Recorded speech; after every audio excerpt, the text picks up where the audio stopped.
ओम श्रीं नमः. ओम महालक्ष्मी देवे नमः. ओम महालक्ष्मी प्रसन्न. श्री स्वामी समर्थ. 5 डिसेंबर 2024 मार्गशीर्ष महिन्यातील पहिला गुरुवार. प्रत्येक मार्गशीर्ष गुरुवारच्या दिवशी आपल्याला हा जो दिवा आहे तो लावायचा आहे. भगवान श्री हरी विष्णू यांच्या आशीर्वादाने जीवनातील सर्व कष्टांपासून तुम्हाला मुक्ती मिळेल. तुमच्या सर्व मनोकामना पूर्ण होतील आणि आनंदाने तुमचे घर भरून जाईल. कारण यावर्षी मार्गशीर्ष गुरुवारच्या दिवशी अनेक शुभयोगांची निर्मिती होत आहे, जे अनेक वर्षांनी आला आहे हा शुभयोग.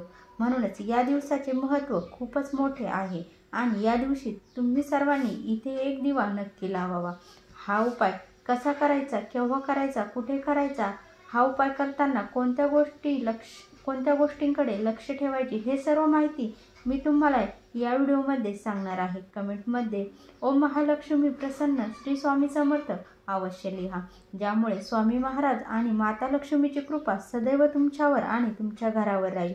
हा गुरुवारचा दिवस इतका खास असतो, खूप महत्त्वपूर्ण असतो. मोठ्या पूजा पाठ अनुष्ठानांनीही ज्या मनोकामना पूर्ण होत नाही त्या मनोकामना मार्गशीर्ष महिन्यातील हा एक उपाय केल्याने, प्रत्येक गुरुवारच्या दिवशी हा एक छोटासा उपाय केल्याने तुमच्या सर्व मनोकामना पूर्ण होतात. या उपायाने तुमच्या घरातील कोणत्याही प्रकारचे दुःख संकट काहीही असो सर्व दूर होईल. हा उपाय शक्यतो घरातील स्त्रीने केला तर अधिकच चांगले फळ मिळते, कारण स्त्री घरातील लक्ष्मी असते आणि जेव्हा घरातील लक्ष्मी काही विशेष उपाय करते तेव्हा त्याचे फळ हे खूप लवकर मिळते. त्यामुळे मार्गशीर्ष महिन्यातील प्रत्येक गुरुवारी हा उपाय नक्की करावा.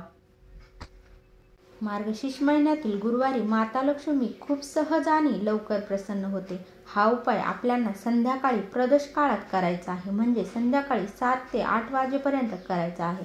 हा दिवा लावल्याने जीवनातील धन वैभव सर्व समस्या दूर होतात. अनेक वेळा खूप प्रयत्न करतात, मेहनत करतात, पण कधी धन हे मिळत नाही. तुम्ही मेहनत करूनही यश मिळत नाही.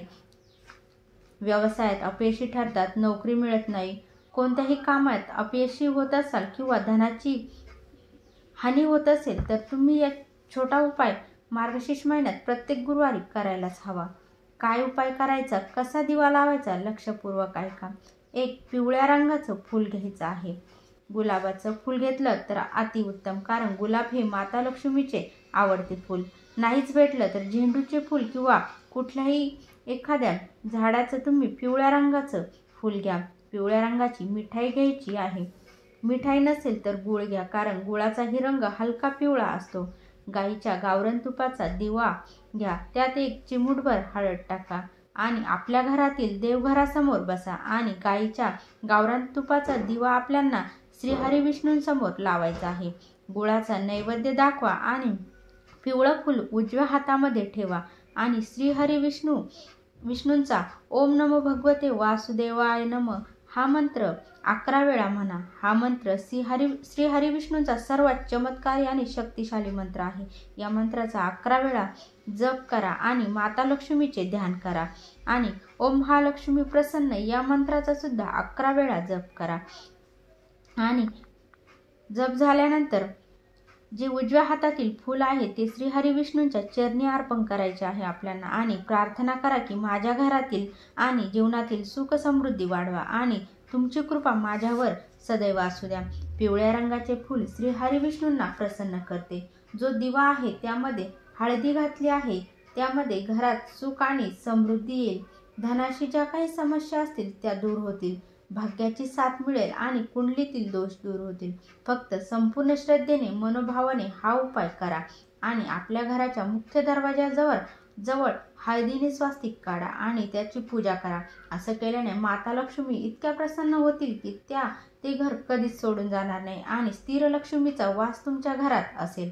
पैसा सर्व काही नाही, पण पैशाशिवाय काहीच नाही. व्हिडिओला लाईक करा, चॅनलला सबस्क्राईब करा. कमेंटमध्ये ओम महालक्ष्मी प्रसन्न श्री स्वामी समर्थ अवश्य लिहा. श्री स्वामी समर्थ. जय जय स्वामी समर्थ.